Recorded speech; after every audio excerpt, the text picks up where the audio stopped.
Eu tenho um irmão que é mais jovem que eu. E esse meu irmão, quando ele tinha 13 para 14 anos, ele foi considerado um gênio. E num culto como esse, amados, numa manhã como essa, o pregador, era um trabalho de círculo de oração. Isso marcou minha vida. Quando o pregador faz um convite, a minha mãe, olha só o convite que o pregador fez. Hoje Deus está pedindo uma oferta que não é material. Quando ele faz esse convite, minha mãe vem primeiro para o altar. Minha mãe vem, primeira que veio para o altar ali. E quando ela está ali ajoelhada, eu chego ali e me abraço com ela e eu disse: mamãe, o que é que você veio doar? O que você tem que não é material? Porque ela já tinha uma certa idade, cardíaca, diabética, e eu pensando: Jesus, será que ela veio se doar para a obra missionária? E aí a gente já fica naquele, né? O que ela vai fazer? E abraçada com ela ali, ela disse assim: depois eu te conto, minha filha. Fiquei abraçada com ela ali. E para que vocês possam entender melhor, esse meu irmão, considerado gênio, com 14 anos ele passou no vestibular de medicina em primeiro lugar. Não pôde cursar porque ele não tinha segundo grau, não existia naquela época o mandato de segurança. Ele voltou a fazer o segundo grau. Com 16 anos ele voltou a fazer o vestibular de medicina, passou em primeiro lugar novamente e começou a cursar.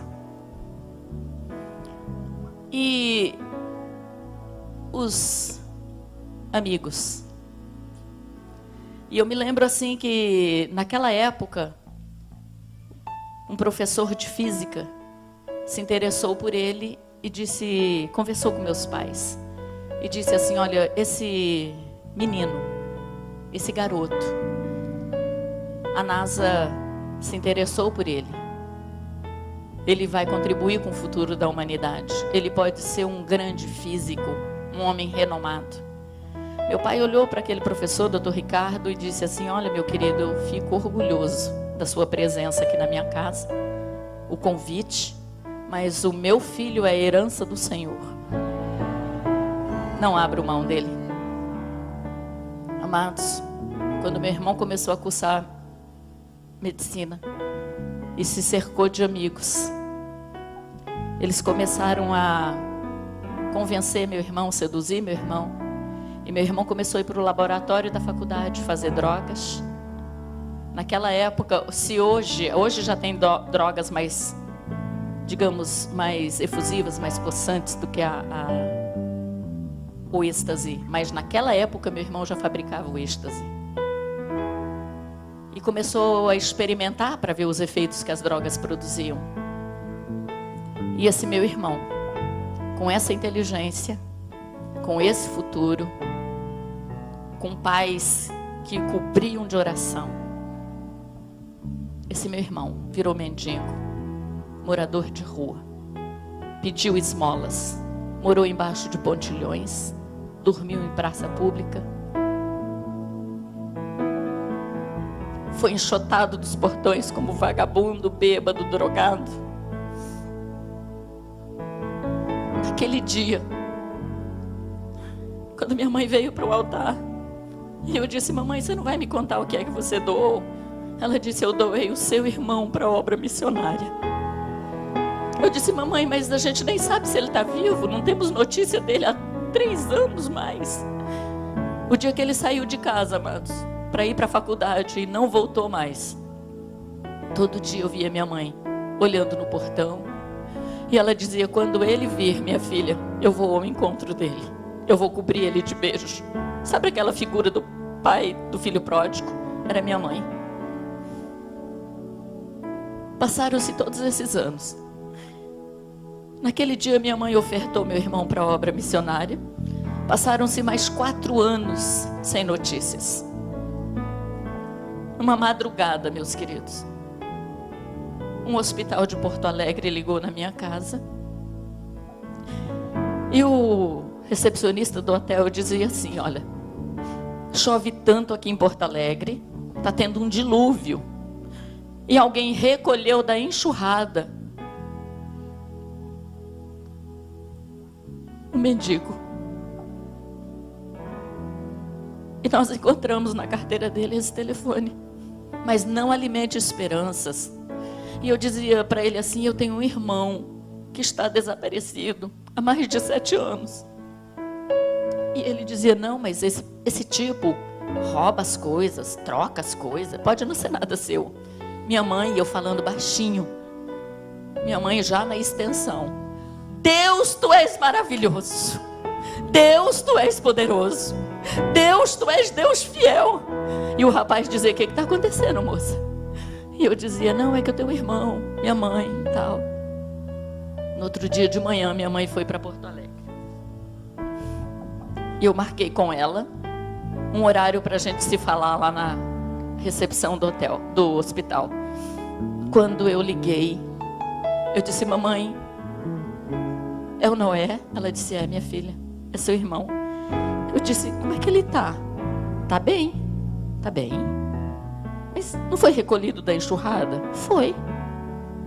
O rapaz disse que ele estava com o pulmão, talvez ele não sobrevivesse até hoje, porque está com o pulmão cheio de água, está todo comprometido. Não, minha filha, está bem.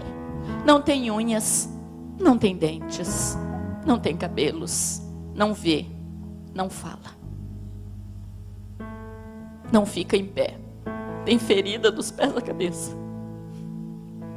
Mas está bem. Mãe, está vivo, minha filha. Ele está vivo.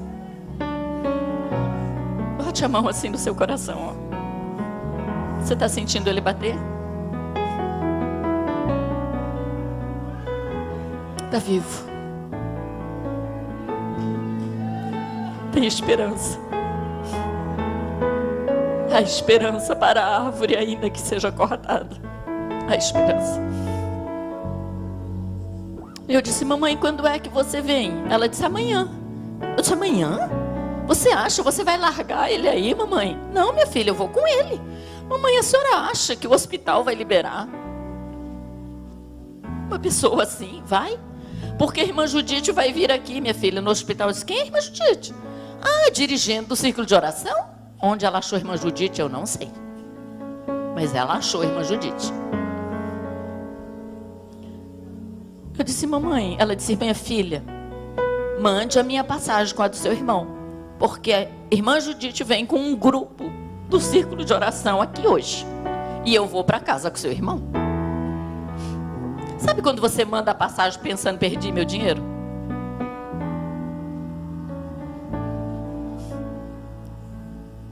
As irmãs, irmã Judite e as irmãs foram no hospital aquela tarde.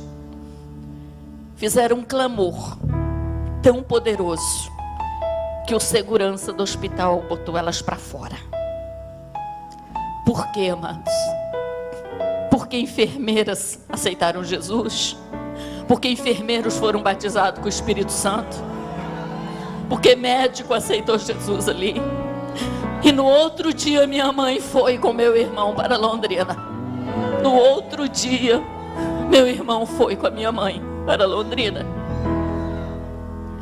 Quando chegaram em Londrina e eu fui ao médico com eles, um neurologista famosíssimo, naquela época era a sumidade da América Latina. E eu cheguei e disse: doutor João. Ele disse: Genilda, nem eu, nem ninguém pode fazer nada pelo seu irmão. Ele usou drogas tão pesadas por tanto tempo, Genilda. Sistema nervoso central comprometido. Não tem mais coordenação motora, visão, audição, tudo comprometido. A estrutura dele, Genilda, não tem. Neurônios queimados, neurônios não se restauram. Se ele sobreviver a essa crise, ele vai engordar um pouco, a pele vai melhorar com um bom dermatologista, mas ele vai viver na cama, Genilda. Não tem o que fazer, nem eu e nem ninguém pode fazer nada pelo seu irmão. Minha mãe, uma pernambucana, assim, ó, de 1,45 m. Pequenininha, olhinho azul, uma princesa. Ele, 2 metros, 200 quilos.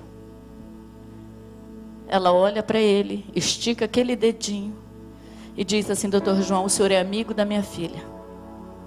Eu lhe respeito. O senhor estudou, pagou um preço. O senhor está falando como médico. O senhor está falando que a experiência de médico lhe dá. O senhor está falando do que a medicina lhe dá. Eu estou falando de um Deus vivo, poderoso, que tem uma promessa na vida do meu filho, e eu não gerei filho para o inferno. Fomos para casa, amados. Quero que você entenda o Deus que está pedindo o segundo boi hoje aqui. O Deus que quer o segundo boi. Para você compreender quem é o Deus que hoje está dizendo: quero mais do que o cabrito. Não quero só o cabrito. Eu aceito o cabrito, mas eu quero mais do que isso. Hoje o meu irmão é pastor, para honras e glórias do nome do Senhor. Deus restaurou unha, cabelo, pele, dentes. Ele é um homem lindo. É um homem tão ou mais inteligente do que era. É professor de grego, de hebraico, é diretor de uma base missionária, é médico, é psicólogo. Ele tem uma família maravilhosa. É diretor de uma escola teológica em São Paulo. É orientador de uma escola de obreiros em São Paulo. E eu estou aqui para dizer que o Deus que hoje está aqui, é o Deus que para ele não tem, amado, não tem força, não tem o inferno, não tem humilhação, não existe. Ele tira da sarjeta e ele faz se assentar entre os príncipes. Ele pega o mendigo e faz ele um pastor honrado para cuidar de um rebanho. Meu irmão diz que a coisa mais gloriosa que Deus fez na vida dele foi confiar a preciosidade do seu rebanho a ele. Não existe coisa mais grandiosa, amados, do que você saber que Deus é o mesmo Deus que Gideão conhecia de ouvir falar. Eu conheço por experiência, eu sei quem ele é e o que ele faz, e eu estou aqui para dizer: não existe limites para ele operar. Ele é Deus sem limites.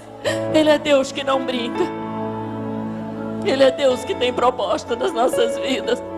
Ele é Deus que só precisa que alguém entre na brecha. Ele só precisa que alguém se coloque na brecha. Ele só precisa que alguém pague o preço da intercessão. Ele só precisa disso. Naquela manhã minha mãe tinha um segundo boi. Ela nem sabia se estava vivo, onde ele estava, mas ela sabia que Deus tinha uma promessa na vida dele. Ela sabia disso. E naquela manhã, quando ela oferta, meu irmão, eu fiquei imaginando o que move uma mãe a doar um filho no estado que ele estava. O que move? A esperança. A esperança que Deus é o Deus que tira da cova, é o Deus que livra da fornalha, é o Deus que eleva os meus olhos para os montes. De onde me virá o meu socorro? Da onde? De onde vem o nosso socorro, meus queridos?